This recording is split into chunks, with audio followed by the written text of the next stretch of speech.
Hi ate, baby. Sa Friday ngayon, kumbaga sa Pilipinas, Sunday sa atin. Kaya, ah, church time. Going to church ako. Punta ako ng metro.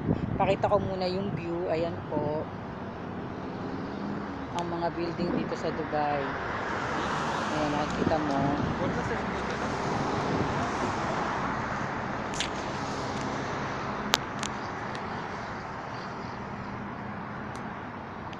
Ayan po, baby.